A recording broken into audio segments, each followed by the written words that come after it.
आज Doubtnut app download करें। Doubtnut पर अपने सभी गणित, रसायन विज्ञान, भौतिक विज्ञान और जीव विज्ञान के डाउट्स का करो सफाया। बस प्रश्न की फोटो खींचो, एक ही प्रश्न को क्रॉप करो और तुरंत वीडियो सोल्यूशन पाओ। अभी डाउनलोड करें। हेलो दोस्तों, हमारा प्रश्न है एक संयुक्त सूक्ष्मदर्शी का वर्णन करें एवं उसकी आवर्धन क्षमता का व्यंजक लिखिए। संयुक्त सूक्ष्मदर्शी की आवर्धन क्षमता नली की लंबाई किस प्रकार निर्भर करती है, हमें बताना है। ठीक है, तो देखिए ये हमारा संयुक्त सूक्ष्मदर्शी का किरण आरेख है। इसकी सहायता से हम समझेंगे कि प्रतिबिंब का निर्माण कैसे होता है। ठीक है, तो देखिए इसमें क्या होता है कि ये एक हमने वस्तु रखी है h ऊंचाई की। ठीक है, और ये हमारा क्या है, अभिदृश्यक लेंस है, क्योंकि इसे हम वस्तु की तरफ रखते हैं। और ये क्या है, नेत्रिका लेंस है, जो हमारी आंख के पास लगी होती है। ठीक है, तो संयुक्त सूक्ष्मदर्शी जो होता है या दो से अधिक उत्तल लेंसों का समूह होता है। ठीक है, ये दोनों क्या है, उत्तल लेंस है।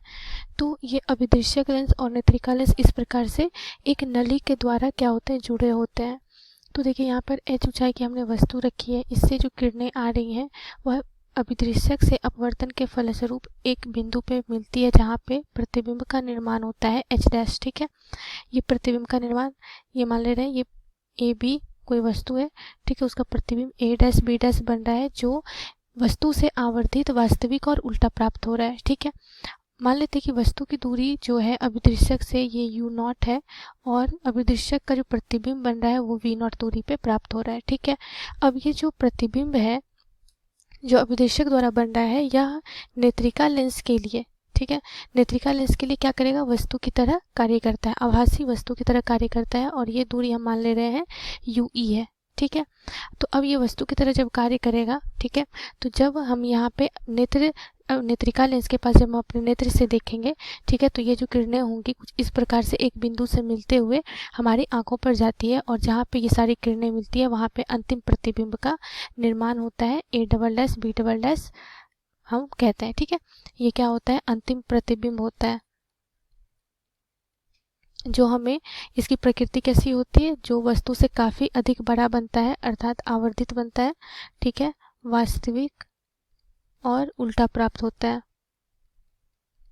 वास्तविक और उल्टा प्राप्त होता है। ठीक है, तो इस प्रकार क्या होता है, संयुक्त सूक्ष्मदर्शी के द्वारा जो हमारे प्रतिबिंब का निर्माण होता है इस प्रकार से होता है। ठीक है, अब देखिए यहाँ पे क्या हो रहा है कि हमें पूछा जा रहा है कि संयुक्त सूक्ष्मदर्शी की जो आवर्धन क्षमता होती है वह नली की लंबाई पर किस प्रकार निर्भर करती है। तो आवर्धन क्षमता का क्या तात्पर्य है कि जो वस्तु की वास्तविक ऊंचाई है उससे वह कितना अधिक बड़ा बना करके हमें जो प्रकाशीय यंत्र है या संयुक्त सूक्ष्मदर्शी है वो बना के हमें दिखा रहा है। ठीक है, तो उसके लिए अगर हम नली की लंबाई देखें तो नली की लंबाई जो होती है ये दोनों लेंसों के बीच की दूरी होती है। ठीक है, ये दोनों लेंसों के बीच की जो दूरी होती है वही क्या होती है, नली की लंबाई होती है, जिसे हम लोग एल से सूचित करते हैं। ठीक है, तो आवर्धन क्षमता और नली के बीच में अगर हम संबंध देखें तो क्या होता है, m बराबर, तो देखिए m जो होता है वो लगभग बराबर होता है -L बटा F0 इंटू डी बटा Fe। कब, जब ये समान समायोजन की स्थिति में हो। समान समायोजन की स्थिति का तात्पर्य है जब हमारा अंतिम प्रतिबिंब कहाँ बन रहा हो, अनंत पे बन रहा हो, अर्थात यहाँ पे जो हमारी नेत्र होती है वह श्रांत अवस्था में होती है, कि इस पे कोई तनाव नहीं होता है। तो उसके लिए आवर्धन क्षमता का सूत्र हमारे पास ये प्राप्त होता है। ठीक है, तो यहाँ पे देखिए F0 L क्या है, ये नली की लंबाई है, नली की लंबाई। ठीक है, और d जो है ये स्पष्ट दृष्टि की न्यूनतम दूरी अर्थात 25 सेंटीमीटर। FO क्या है, ये है अभिदृश्यक लेंस की फोकस दूरी। ठीक है, और FE क्या है, FE है नेत्रिका लेंस की फोकस दूरी। ठीक है, नेत्रिका लेंस की फोकस दूरी।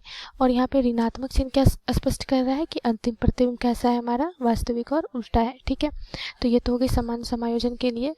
अब बात करते हैं हम किसके लिए, जब हमारा प्रतिबिंब स्पष्ट दृष्टि की न्यूनतम दूरी पे बन रहा हो, प्रतिबिंब कहाँ बन रहा हो, d बराबर 25 सेंटीमीटर पे। ठीक है, अर्थात स्पष्ट दृष्टि की न्यूनतम दूरी पे। तो यहाँ पर जो m हो जाएगा वो क्या हो जाएगा, m बराबर हम लिखेंगे -L बटा F0 इंटू 1 प्लस डी बटा Fe। ठीक है, और जो यहाँ पे जो भी हम एल और एफ नॉट लिखे हैं वो समान है किसके लिए, जो हमने समान समायोजन में लिखा है। एल क्या है, नली की लंबाई, एफ नॉट है विदिशीयक लेंस की फोकस दूरी, डी है 25 सेंटीमीटर और एफ ई क्या है, नेत्रिका लेंस की फोकस दूरी। और ऋणात्मक चिन्ह स्पष्ट कर रहा है कि अंतिम प्रतिबिंब वास्तविक और उल्टा प्राप्त हो रहा है। ठीक है, तो ये दोनों स्थिति में इस प्रकार से नली की लंबाई होती है। तो अब देखिए हमें पूछा जा रहा है कि जो आवर्धन क्षमता नली की लंबाई पर किस प्रकार निर्भर करती है। तो देखिए दोनों सूत्र से अगर हम देखें, ठीक है, तो दोनों सूत्र में अगर हम देखें तो अगर हम ये तो नियत रह रहा है और एफ नॉट और एफ ई जो फोकस दूरी है ये भी अगर हम नियत रख रहे हैं तो हम यहाँ से कह सकते हैं कि आवर्धन क्षमता दोनों स्थिति में सीधा समानुपाती है किसके, नली के लंबाई के। ठीक है, तो जितना अधिक नली की लंबाई रहेगी उतनी अधिक हमें आवर्धन क्षमता प्राप्त होगी, और अगर नली की लंबाई हम कम रख रहे हैं तो आवर्धन भी हमें कम प्राप्त होगा। ठीक है, तो ये सीधा समानुपाती का संबंध है आवर्धन और नली के लंबाई में। ठीक है, धन्यवाद। कक्षा 6 से 12वीं से लेकर नीट, IIT, JEE वो एडवांस के लेवल तक 1 करोड़ से ज्यादा छात्रों का भरोसा। आज ही डाउनलोड करें डाउटनेट ऐप या व्हाट्सएप करें अपने सारे डाउट्स 8400 400 400 पर।